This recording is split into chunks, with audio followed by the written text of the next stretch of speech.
Welcome to Spirit Isles. We're the spirits and here's the isles.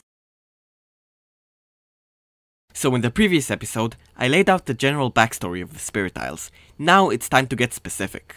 As time went since the invention of agriculture, the split between hunter-gatherers and farmers grew bigger, and the spirits changed accordingly.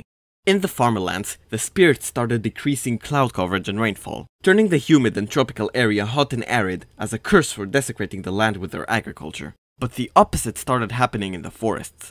In the forests, the spirit fog that was inhabiting them started getting thicker and more present, making the forest floor yet darker, appropriately affecting its long-time human inhabitants. The increased presence and enhanced thickness of the fog led to more frequent human-spirit encounters, leading the hunter-gatherers to get closer to the spirits, to be more accustomed to them, and even to understand them. At first, the humans would go around spirit to spirit, occasionally asking them for luck, protection, or even wisdom on their trips to hunt and forage. But as time went on, each tribe would go on to get familiar with the spirits local to their lands, and to eventually pick out their closest one as their tribe's patron spirit.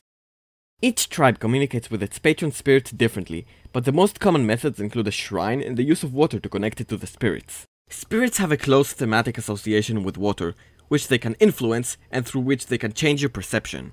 To communicate with your patron spirit, make a shrine with a vessel in it. The vessel doesn't have to look like the actual spirit, but most tribes consider it more respectful if it does. Next, place a wide bowl of clean water under it with its inside dyed black. Once you begin the ritual, the vessel's reflection in the water will come to life and answer to the requests of the village. Some tribes would not dye the bowl black, instead opting to light a fire under it, releasing a cloud of vapor into the air, through which the vessel seems as though it's moving. Similar to the early hunter-gatherers' encounters with the spirits through the forest fog. Try saying that 5 times fast. The spirits do not physically change anything in their tribe's prayer ritual, the moving vessels being an illusion they create with the water, but there's one exception to this rule. The tribe's spiritual leader, the Kumaya, may place an offering to the spirit inside of the reflection bowl, next to the vessel in the fog, or anywhere else relevant to the ritual. And when the ritual ends, and perception clears up, the offering will be gone.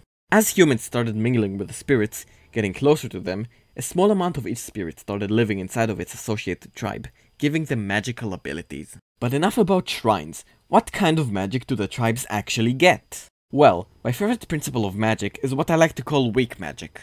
Weak magic is a hard magic system in which the magic is not an all-powerful core element of the universe, but rather a small addition that feels like it's just another natural element of the world. Something you wouldn't single out as being different if you lived with it in your day-to-day life. The magical elements I create using this principle are often exaggerations of already existing things. Think about fire. It's a vibrant and glowing blade of gas which can light up the dark, keep you warm, keep away pests and predators, cook your food, and curate your tools and weapons. A weak magic system could make fire, but more. Instead of a small circle of light, warmth, and protection, a single fire could light up an entire village. Instead of just curating your tools and weapons, it could make them nearly indestructible. And instead of just cooking your food, it could make it perfect in every way.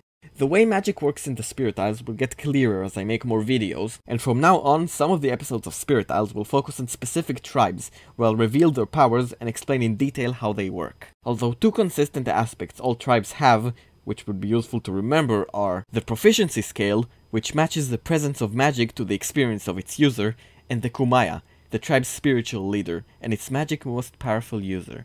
Stay tuned, the Bombara and Sahri tribes are coming up next.